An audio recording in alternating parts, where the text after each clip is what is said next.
नमस्कार दोस्तों, आपका स्वागत है आपके अपने YouTube channel GS by Shivach पर। तो चलिए दोस्तों, भारतीय राज्य व्यवस्था की आज की क्लास में बात करने वाले हैं संविधान के भाग 3 अर्थात मौलिक अधिकार के बारे में। ठीक है, तो आज इससे रिलेटेड जो भी चीज़ें हैं, मौलिक अधिकार की बेसिक चीज़ें और विशेषताएं, इन सारी चीज़ों पे हम बात करने वाले हैं और मौलिक अधिकार के अंतर्गत क्या क्या अधिकार हैं उन पे। ठीक है, तो पूरा वीडियो आप लास्ट तक जरूर देखिएगा। सबसे पहले बात करते हैं, देखिए संविधान के भाग 3 के अनुच्छेद 12 से 35 तक जो है मौलिक अधिकारों का या मूल अधिकारों का वर्णन किया गया है। किसके किसके अंतर्गत? अनुच्छेद 12 से 35 के अंतर्गत। ठीक है, और ये कहाँ से लिया गया है? इसे संयुक्त राज्य अमेरिका के संविधान से लिए गए। ठीक है, ये जो हमारा मौलिक अधिकार प्रेरित है, अमेरिका के संविधान से प्रेरित है, संयुक्त राज्य अमेरिका से ये लिया गया है। अब बात करते हैं मौलिक अधिकार होता क्या है। ठीक है, तो किसी भी देश के नागरिकों को उस देश के संविधान के तहत, किसके तहत? संविधान के तहत मिलने वाले अधिकार को मौलिक अधिकार कहते हैं। ठीक है, और अगर आपको अच्छे समझना है तो मूल अधिकार पहले देखते हैं इसको क्या कहते हैं। ठीक है, मूल अधिकार ही क्यों कहते हैं? मूल अधिकार का नाम इसलिए दिया जाता है क्योंकि इसे क्या है, इन्हें संविधान द्वारा गारंटी व सुरक्षा प्रदान की गई है। संविधान द्वारा इसे सुरक्षा प्रदान की गई, गारंटी प्रदान की गई कि इसमें जो बातें लिखित है वो आपको दी ही जाएगी। ठीक है, और ये व्यक्ति के भौतिक, बौद्धिक, नैतिक और आध्यात्मिक चहुमुखी विकास जिसको बोलते हैं, भौतिक, बौद्धिक, नैतिक और आध्यात्मिक विकास के लिए अत्यंत आवश्यक है, बहुत महत्वपूर्ण है। ठीक है, तो ये सारी चीज़ आपको याद रखना है। उसके बाद देखते हैं, इन अधिकारों को राज्य द्वारा हस्तक्षेप नहीं किया जा सकता।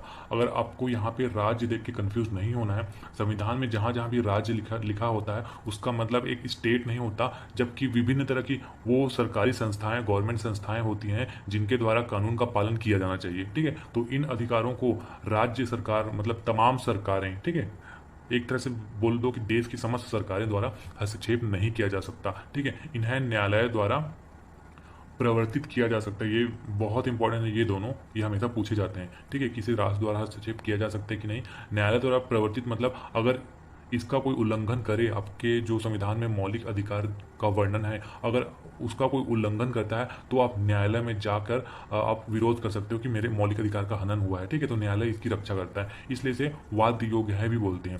ठीक है, तो संविधान के भाग 3 को अर्थात मौलिक अधिकार को भारत का मैग्ना कार्टा या अधिकार पत्र की संज्ञा दी जाती है। ये भी इंपॉर्टेंट है कि संविधान में मैग्ना कार्टा किस पोर्शन को कहते हैं, तो भाग 3 को भारत का मैग्ना कार्टा या अधिकार पत्र की संज्ञा दी जाती है।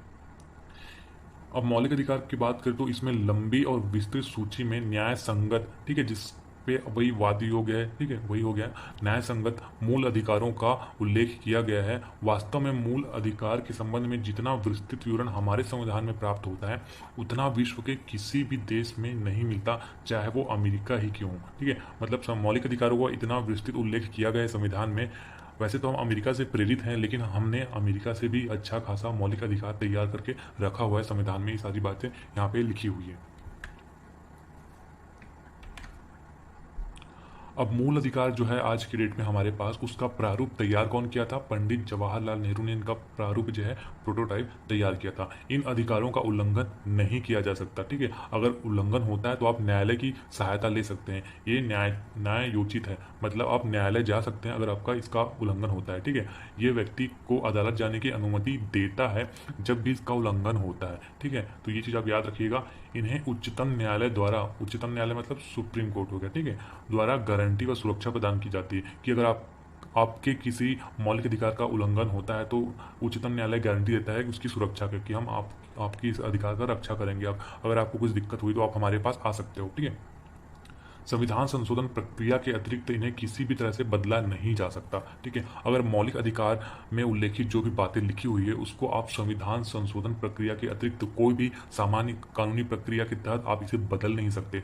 पहले ऐसा था कि इसमें संविधान संशोधन भी नहीं किया जा सकता था। ठीक है, अब किया जा सकता है। किसके तहत नहीं किया जा सकता था, किसके तहत किया जा सकता है, इसको भी हम अभी देखने वाले हैं। तो इसमें संविधान संशोधन किया जा सकता है। ठीक है, इसको आप याद रखिएगा। और इसके अलावा इसमें किसी भी तरह से नहीं बदला जा सकता। कुछ मूल अधिकार सिर्फ भारतीय नागरिक को, जो भारत के नागरिक होते हैं, उनको प्राप्त हैं, जैसे अनुच्छेद 15, 16, 19, 29, 30। ठीक है, इसमें क्या क्या बातें हैं अभी बस एक लाइन में देख लेते हैं। इसको तो हम अच्छे से डिस्कस करेंगे ही। ठीक है, अभी अनुच्छेद 15, 16, 19 और 29, 30 जो भारत के नागरिकों को प्राप्त है, इसमें देख लेते हैं कि क्या क्या बातें जो है। ठीक है, अनुच्छेद 15 में लिखा हुआ है समानता का अधिकार।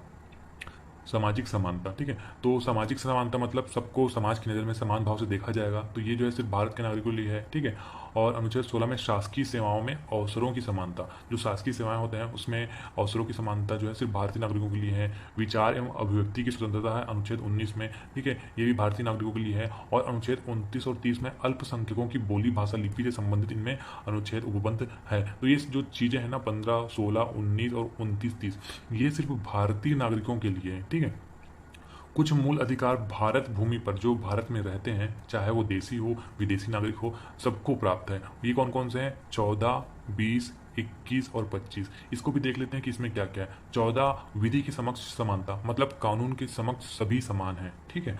20 है दोष सिद्धि के विरुद्ध संरक्षण का अधिकार, जब तक उसका दोष सिद्ध नहीं होता है उसको जीने का अधिकार है। अनुच्छेद 21 में प्राण एवं दैहिक स्वतंत्रता, ठीक है, वही जीने का अधिकार। और अनुच्छेद 25 में धर्म की स्वतंत्रता, ठीक है, उनका जो भी धर्म है उनको मानने का अधिकार उनको है। तो ये जो है सभी के लिए है। तो ये कुछ चीज़ें हैं जो आपको याद रखनी है इससे रिलेटेड। अब आगे बात करते हैं आपातकालीन स्थितियों में कौन कौन सी आपकी संविधान निलंबित हो जाती है और कौन कौन सी किसी भी स्थिति में नहीं निलंबित होती, कभी नहीं निलंबित हो सकती। ये क्वेश्चन भी जनरली पूछा जा सकता है। तो देखिए, आपातकालीन स्थिति में मूल अधिकार निलंबित हो जाते हैं। ठीक है, इसमें ये बहुत इंपॉर्टेंट है। आपातकाल में अनुच्छेद 19 जो है वाक और अभिव्यक्ति की स्वतंत्रता स्वतः ये जो है निलंबित हो जाती है। जैसे आपातकालीन लगा ये स्वतः निलंबित हो जाता है। ठीक है, उसके बाद ये देखिए अनुच्छेद 19 में क्या है, विचार एवं अभिव्यक्ति की स्वतंत्रता है। अब बात करते हैं अनुच्छेद 20 और 21 की। तो ये जो है किसी भी स्थिति में निलंबित नहीं की जा सकती। और ये लाया गया था संविधान संशोधन 44वां संविधान संशोधन 1978 में इसको लागू किया गया था कि इसको किसी भी स्थिति में निलंबित नहीं किया जाना चाहिए। ये बहुत इंपॉर्टेंट है, कौन कौन से स्वतः निलंबित हो जाते हैं और कौन कौन से किसी भी स्थिति में निलंबित नहीं हो सकता। तो 19 जो है स्वतः निलंबित हो जाता है आपातकालीन लगते ही, और अनुच्छेद 20 और 21 किसी भी स्थिति में निलंबित नहीं हो सकती। ये आपको याद रखना है। ठीक है, अनुच्छेद 20 में दोष सिद्धि के विरुद्ध संरक्षण का अधिकार है और 21 में क्या है, प्राण एवं दैहिक स्वतंत्रता का अधिकार है। अब बात करते हैं मौलिक अधिकार की मांग जो है भारत में जो इतिहास रहा, किन्होंने किस समय मांगा, मौलिक अधिकार की मांग की बात कब किन्होंने किया, इनके बारे में देखते हैं। तो सबसे पहले 1895 में एनी बेसेंट जो है आयरिश महिला थी। ठीक है, इन्होंने संपत्ति के मौलिक अधिकार की बात की थी सबसे पहले। उसके बाद 1928 में नेहरू रिपोर्ट। अब नेहरू रिपोर्ट में आपको कंफ्यूज नहीं होना है कि ये पंडित जवाहरलाल नेहरू का था, मोतीलाल नेहरू, ठीक है, इसलिए मैंने ब्रैकेट में लिख दिया था।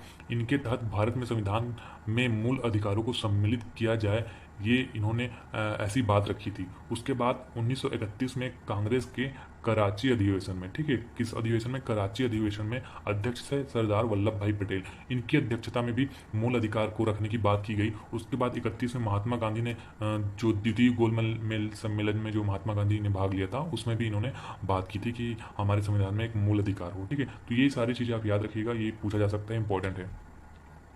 अब बात करेंगे कुछ ऐसी चीज़ें हुई थी कि जो हमारा मौलिक अधिकार है वो संशोधनी है, इस पे संशोधन किया जा सकता है या संशोधन नहीं किया जा सकता है, इस पे विवाद चल रहा था। ठीक है, तो देखिए, एक आया था गोलकनाथ बनाम पंजाब राज्य 1967 में। इसमें सर्वोच्च न्यायालय ने ये कह दिया था कि मूल अधिकारों के संशोधन पे रोक लगा दी थी, मूल अधिकारों पे संशोधन नहीं किया जा सकता, ऐसे गोलकनाथ बनाम पंजाब राज्य में कह दिया गया था। ठीक है, और इसमें संसद को मूल अधिकारों की संशोधन की कोई शक्ति नहीं है, ऐसे कह दिया था। लेकिन इसके बाद केशवानंद भारतीवाद आया 1973 में। ठीक है, ये इंपॉर्टेंट है, ये आपको याद रखना है। केशवानंद भारती बनाम केरल राज्य 1973 में ये आया, तो सर्वोच्च न्यायालय ने संसद को मौलिक अधिकारों में संशोधन करने की शक्ति दी है।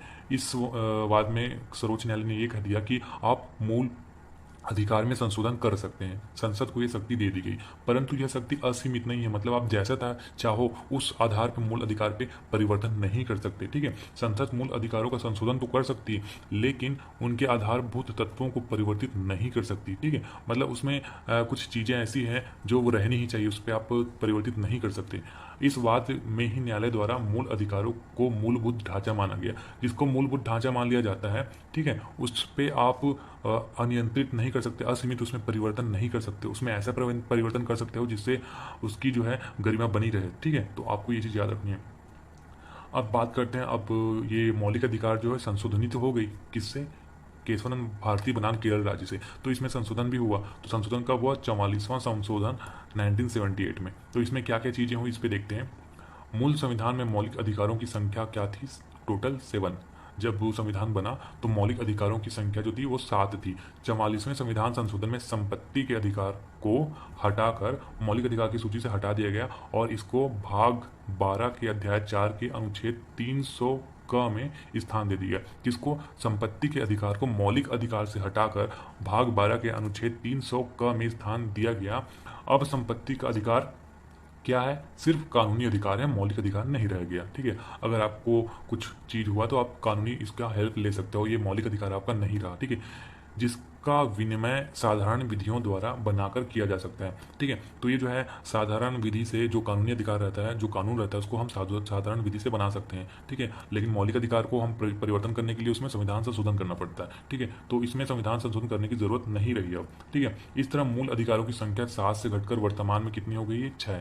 तो ये जो 6 मौलिक अधिकार है वो कौन कौन से हैं? ठीक है, ये भी हम एक बार देख लेते हैं। बात करते हैं मूल अधिकारों के प्रकार। तो आपको एक टेबल बना हुआ दिखेगा, इधर हम मौलिक अधिकार की बात करेंगे और अनुच्छेद कितने से कितना तक उसका उल्लेख है। सबसे पहले बात करते हैं समानता का अधिकार। समानता का अधिकार है अनुच्छेद 14 से लेकर 18 तक। उसके बाद है स्वतंत्रता का अधिकार। ठीक है, ये है 19 से लेकर 22 तक। उसके बाद शोषण के विरुद्ध अधिकार, ये है 23 और 24 में। ठीक है, उसके बाद धार्मिक स्वतंत्रता का अधिकार, ये है 25 से 28 तक। शिक्षा एवं संस्कृति का अधिकार, ये है 29 और 30 में।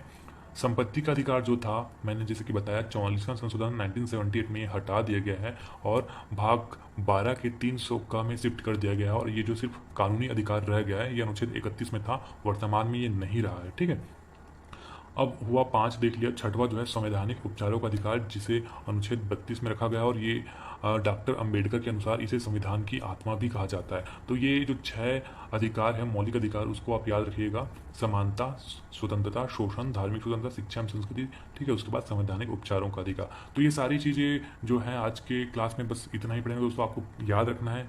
थैंक यू लेक्चर देखने के लिए। अगर आपको लेक्चर पसंद आया है तो आप लाइक कर सकते हैं, शेयर कर सकते हैं अधिक से अधिक, और अगर पसंद नहीं आया तो डिसलाइक कर सकते हैं। अभी तक चैनल को सब्सक्राइब नहीं किया तो चैनल को आप सब्सक्राइब कर सकते हैं और चैनल के पार्ट बनकर आप रेगुलर वीडियोस को पा सकते हैं। और बेल आइकन को क्लिक करेंगे तो लेटेस्ट वीडियो की नोटिफिकेशन आपको सबसे पहले प्राप्त होगी। और किसी भी प्रकार के आपको क्वेश्चन है, क्वेरी है या फिर कोई भी आपको सजेशन देना तो आप कमेंट जरूर करें। तो चलिए दोस्तों, मिलते हैं नेक्स्ट लेक्चर में, तब तक के लिए जय हिंद।